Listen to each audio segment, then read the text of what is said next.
First things first, what I want to talk about is the rule of 10 for voting for the MLB Hall of Fame. It's just dumb. By only having 10 players on the ballot, you're knocking other players off, and that's just not fair. Yes, I understand it's supposed to be an elite club, but sometimes there's just players that really need to be on the ballot. Voting is a strategy. If you want your choice to be picked, you have to plan accordingly. YouTuber CGP Grey has made a whole bunch of cool and interesting videos about voting, links in the description. But one of my favorite ones he's talked about is voting more than once. The steroid era and with modern technology, we've had an influx of players who've been able to do a whole bunch of different more things that players of years past just couldn't have been able to do. There's an influx of more players, so therefore I believe there should be more names allowed on the ballot for the Hall of Fame. One stat I always really look into when I'm looking at players to see if they're Hall of Fame worthy is their walks to strikeout ratio.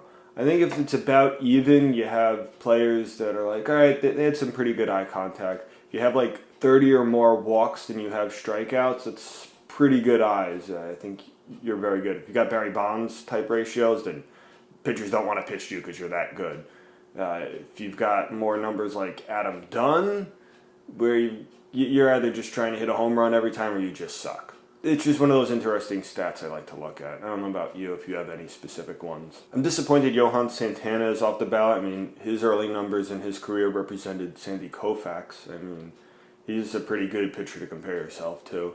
Chris Carpenter is also off the ballot this year, and he was one of my favorite pitchers for a while. Now, there's one player I do want to talk about in specific. I think he was lost underneath all the other massive amounts of talents that were on the ballot, and I really think he deserved, maybe he wasn't a Hall of Famer, his stats weren't anything too flashy, but I think he was pretty solid, and if he was given another couple of years, he might have been able to be in the Hall of Fame.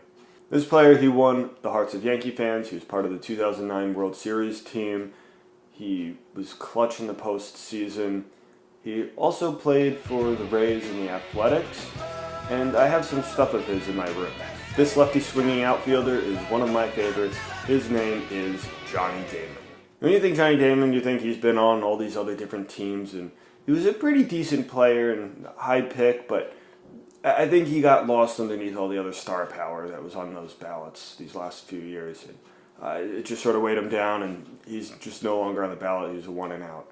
And I think that's quite sad. Why I think he should be in there? Well, he was tops in the league for runs scored, and he had some pretty good hits, good amount of RBIs as a leadoff hitter. He helped the Red Sox win the 04 championship, the Yankees with the 09 championship. Sure, a 284 average and some mediocre defense isn't anything to brag about, but with over 1,100 RBIs as a primary leadoff hitter, I think that's pretty good. Also, 2,700 hits is pretty good too. I mean, had he been able to play another couple of years like he wanted to, he would have reached 3,000, and I don't think we would have been having this discussion. He would be in the Hall of Fame. He would have missed the years with Bonds and Clemens and those other guys. There would have been more room on there, and he would have had some major consideration. Guys like Luis Aparicio can make it into the Hall of Fame with some really good defense and a horrible offensive stat line. I think Damon can make it with his great offensive stat lines and some shaky defense. Hopefully in the future, the Veterans Committee will look at Johnny Damon and give him a nod into the Hall of Fame, where I think he belongs. Because if guys like Rabbit Moranville can make it into the Hall of Fame, I really believe Johnny Damon deserves to. I would have talked about Hideki Matsui, but he actually made it into the Hall of Fame. Not the American one, the Japanese one. I think the Veterans Committee will look at Matsui too. Voldemort, I'll see you on Thursday.